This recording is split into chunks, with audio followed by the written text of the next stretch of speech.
महाराष्ट्र प्रदेश काँग्रेस कमिटीच्या नेतृत्वाखाली आज पुणे जिल्हाधिकारी कार्यालयासमोर पार पडलेला रोजगार सत्याग्रह मोर्चा काढण्यात आला। 2019 पासून रखडलेली जलसंपदा विभाग आणि जलसंवर्धन विभागातील स्थापत्य, विद्युत आणि यांत्रिकी अशा एकूण 4600 पेक्षा अधिक अभियंता पदाची भरती प्रक्रिया तत्काळ सुरू करावी या प्रमुख मागणीसाठी राज्यातील 27 जिल्ह्यांमधून बेरोजगार अभियंते रस्त्यावर उतरले होते। यात 350हून अधिक अभियंत्यांनी प्रत्यक्ष सहभाग नोंदवला।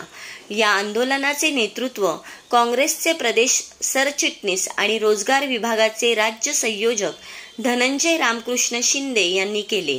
इंजिनियर्स असोसिएशन या तरुण अभियंत्याच्या संघटनेने राज्यभरातून आंदोलनाला सक्रिय पाठिंबा दिला।